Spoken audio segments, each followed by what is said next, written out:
जय श्री कृष्णा दोस्तों, हमारे YouTube चैनल श्री कृष्णा विचार पर आपका स्वागत है। आप लोग इसी तरह के वीडियो देखने के लिए हमारे चैनल को सब्सक्राइब कीजिए। भगवान श्री कृष्ण हमें हमारे मन को शांत और स्थिर करने के लिए दो उपाय देते हैं। पहला, ध्यान लगाना या मेडिटेट करना। दूसरा, वैराग्य भाव सीखना। अब ध्यान या मेडिटेशन शब्द सुनते ही आप में से कई लोग कहेंगे कि आप आंख बंद कर सांसें अंदर बाहर नहीं ले सकते। भगवान श्री कृष्ण कहते कि इस बात को ध्यान रखें कि आपकी परेशानी सिर्फ आपके मन की एक स्थिति है। इससे छुटकारा पाने के लिए मन को शांत रखते हुए सही उपायों पर काम भी आपको ही करना होगा। अगर आप चाहते हैं कि आपका मन शांत हो जाए तो ये कहानी आपकी मदद करेगी। एक सेठ के पास बहुत धन संपत्ति थी, किंतु फिर भी उसके मन को शांति न थी। एक दिन किसी व्यक्ति ने बताया कि किसी नगर में एक साधु रहता है। वह लोगों को ऐसी सिद्धि देता है जिससे मनचाही वस्तु प्राप्त हो जाती है। सेठ उस साधु के पास जाकर बोला, महाराज, मेरे पास बहुत पैसा है लेकिन मन की शांति नहीं है। साधु ने कहा कि बेटा, जैसा मैं करूं उसे चुपचाप देखते रहना, इससे तुम्हें मन में शांति करने की युक्ति मिल जाएगी। अगले दिन साधु ने सेठ को कड़ी धूप में बिठाए रखा और खुद कुटिया में चले गए। सेठ गर्मी से बेहाल हो गया मगर चुप रहा। दूसरे दिन साधु ने उसे कुछ भी खाने पीने को नहीं दिया और स्वयं तरह तरह के पकवान खाता रहा। सेठ इस दिन भी चुप रहा। तीसरे दिन सेठ गुस्से में वहां से जाने लगा तो साधु बोला, क्यों, क्या हुआ? इस बात पर सेठ बोला, महाराज, मैं यहाँ बड़ी आशा लेकर आया था किंतु मुझे यहाँ निराशा ही मिली। इस बात के उत्तर पर साधु ने कहा, मैंने तो तुम्हें शांति की युक्ति बता दी। पहले दिन जब मैंने तुम्हें धूप में बैठने के लिए कहा और मैं स्वयं कुटिया में बैठा तो तुम्हें बताया कि मेरी छाया तुम्हारे काम नहीं आएगी। यह तुम्हें समझ नहीं आने पर मैंने तुम्हें भूखा रखा और खुद भरपेट खाया। उससे मैंने तुम्हें समझाया कि मेरी साधना से तुम्हें सिद्धि नहीं मिलेगी। उसी तरह शांति भी तुम्हें अपनी मेहनत और पुरुषार्थ से ही मिलेगी। मैं तुम्हारे मन को शांत नहीं कर सकता। उसके लिए तुम्हें खुद ही मन की शांति प्रदान करने वाले काम करने होंगे।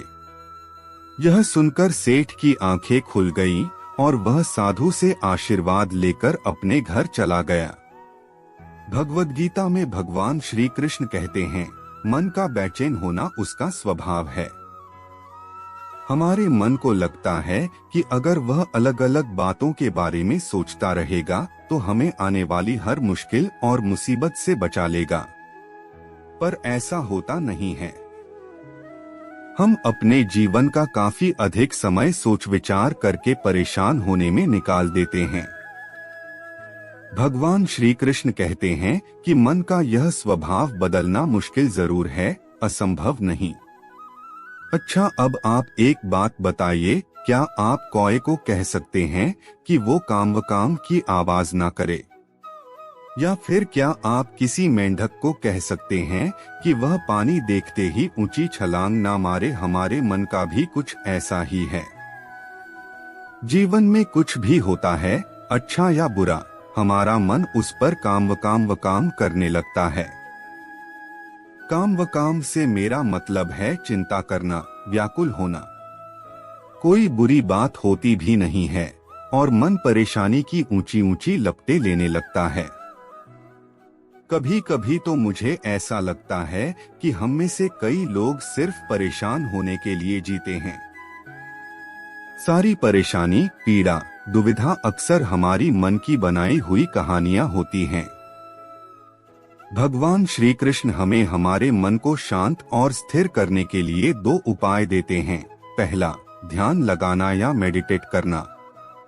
दूसरा, वैराग्य भाव सीखना। अब ध्यान या मेडिटेशन शब्द सुनते ही आप में से कई लोग कहेंगे कि आप आंख बंद कर सांसें अंदर बाहर नहीं ले सकते। यहाँ हम सब गलती कर बैठते हैं। मेडिटेशन या ध्यान का मतलब सिर्फ आंख बंद कर बैठना नहीं होता। मेडिटेशन का मतलब होता है अपना पूरा ध्यान किसी चीज पर लगाना और उसे हटने नहीं देना। अगर आप रोटी बना रहे हैं तो सिर्फ उस बात पर ध्यान दीजिए। अगर आप पिक्चर देख रहे हैं तो अपना पूरा ध्यान पिक्चर पर लगाएं। यह मत सोचिए कि पिक्चर देखकर आप अपना कितना वक्त बर्बाद कर रहे हैं। जब आप जीवन के हर छोटे बड़े काम को पूरे ध्यान से करते हैं तो आपका जीवन ही एक मेडिटेशन बन जाता है। ऐसे जीवन में शांति, स्थिरता, साहस और सफलता का होना अनिवार्य है। वैराग्य भाव दूसरा उपाय। वैराग्य का अर्थ यह नहीं कि आप सब कुछ छोड़कर जंगल में जाकर बैठ जाएं। वैराग्य का सच्चा अर्थ है कि आप जो काम कर रहे हैं उसका क्या नतीजा या रिजल्ट निकलेगा उसकी चिंता ना करें। जैसे अगर आपने कोई इंटरव्यू दिया, आप यह कर सकते हैं कि पूरे मन से तैयारी करें और अपना बेस्ट देकर आ जाएं। वह नौकरी मिलना या ना मिलना आपके हाथ में नहीं है। इस नतीजे के पीछे अलग अलग चीजें हैं जो आपके बिल्कुल कंट्रोल में नहीं। तो जिस चीज के बारे में आप कुछ कर नहीं सकते उसके बारे में चिंता भी ना करें। यही वैराग्य का सच्चा मतलब होता है। और यही है भगवान श्री कृष्ण का दूसरा उपाय, मन को चिंता की लपटों से बचाने का। याद रखिए, आप पूरे के पूरे इंसान हैं। समझदारी, संयम और कुशलता से भरे इंसान। आपका मन जब भी कौए की तरह अलग अलग बातों पर आपको परेशान करने लगे तब अपने मन को भी प्यार से समझाइए और शांत कर लीजिए।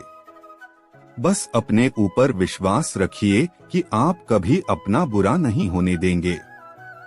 मन की शांति और आत्मविश्वास ही व्यक्ति को बड़ी बड़ी परेशानियों से बाहर निकालता है। इसीलिए खुद पर भरोसा करें और मन शांत रखकर काम करें, तभी सुख और सफलता मिल सकती है। मन बहुत ही चंचल होता है, तो कभी मन कहीं और होता है। हमें भले ही कहीं आने जाने में समय लग जाता है, लेकिन मन को कहीं जाने और आने में समय नहीं लगता है। मन की इस आदत के कारण ही बहुत बार कई मुश्किल का जन्म होता है। जब हमें किसी चीज पर ध्यान देना होता है तो मन इधर से उधर भागने लगता है। उसका मन इधर उधर होने लगता है। अपने मन को रोकने के लिए मन को शांत करना होता है। मन को शांत कैसे करें? मन को शांत करना नामुमकिन तो नहीं होता है। जब तक कोई अपने मन को शांत करना न सीख ले तब तक वह कुछ और सही से नहीं सीख सकता है। मन में समय समय पर तरह तरह के विचार आते रहते हैं। यह विचार भले ही अच्छे हो सकते हैं, लेकिन इन विचार के आने का समय अगर सही ना हो तो यह नुकसान पहुंचाते हैं। हर एक व्यक्ति जो अपने क्षेत्र में सफल है वह अपने मन को शांत करना अच्छे तरीके से जानते हैं। वह जानते हैं कि उनके मन में कब कैसे विचार आ सकते हैं और उस विचार को कैसे हल करके मन को शांत करना है।